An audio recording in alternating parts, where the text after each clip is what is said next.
in the movie, I wanted a strong female character, but that had her own part to play in this dynamic.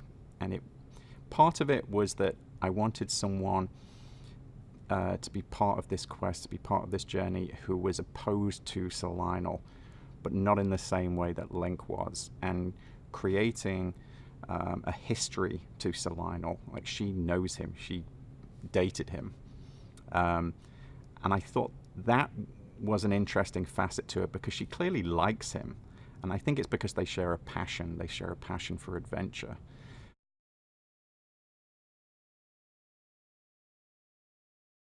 You know, it's set in Victorian times, and Sir Lionel spends most of the movie bemoaning how people don't accept him, and he's like a rich white guy, and she's an immigrant, and she's a widow, and you know, at one point he even says to her, you can't possibly understand what I'm going through.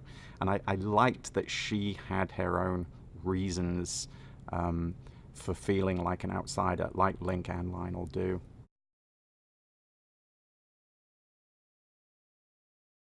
There's that rich tapestry of stories that exist that are about adventuring in this bright new historical world, and I wanted to play with that. I wanted Sherlock Holmes meets Indiana Jones chasing monsters. I mean, who doesn't want that?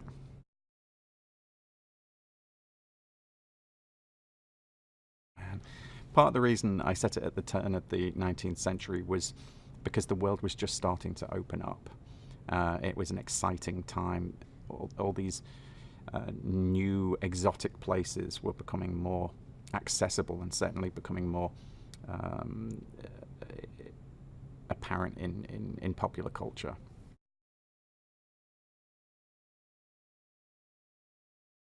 I'm always interested in pushing the boundaries of the medium, pushing the boundaries of stop motion animation. And I think one thing that is traditionally part of stop motion is it's the scope of it is quite small, and that, you know, historically there is a reason for that. You have sets, physical sets, and physical puppets.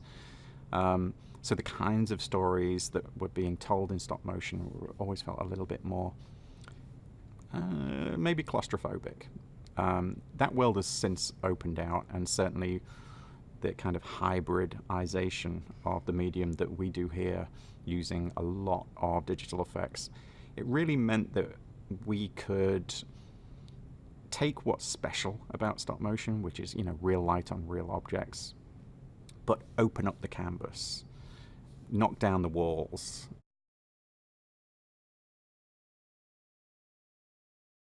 On each movie that we make, we are constantly trying new things, but I think um, what was special about this particular movie is that we were taking innovations that we've already played with in other movies, and we were just pushing them to their limits. And that was a lot to do with the amount of like digital set extensions, CG characters. And you know, I've watched this movie hundreds of times now, and there are shots where I can't tell where there's a puppet and where there's a CG character. So I think we are managing to really make the best possible use of the technology.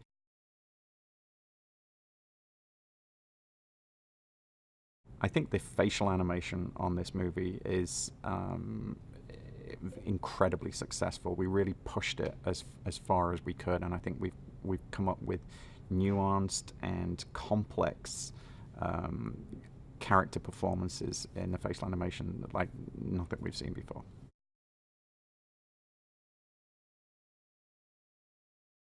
I was very much influenced by Errol LeCain, who was an artist who did very detailed, pattern-rich illustrations. He was also the production designer on The Thief and the Cobbler, the 2D movie that was never completed. Richard Williams. So there was that. There was National Geographic. There was all these influences that came together. 101 Dalmatians, the Disney movie, which had a really bold, graphic look that I thought lent itself well to the Victorian setting here.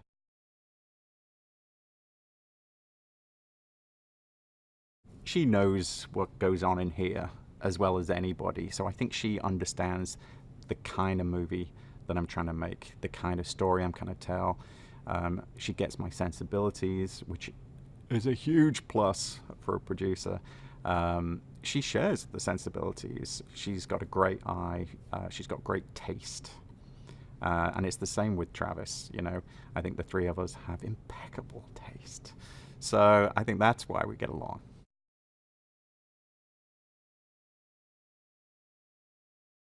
There are those movies that you watch when you're a kid that just stay with you. And for me, it was Raiders of the Lost Ark, and it was the Star Wars movies, and it was certain animated movies. Um, but they were those movies who, when I left the theater, I knew I wanted to make films, and I think that's what I want. I want to take kids to this exciting, huge, colorful world that will thrill them and make them laugh and make them fall in love with the characters and walk out the cinema and all want to work in animation.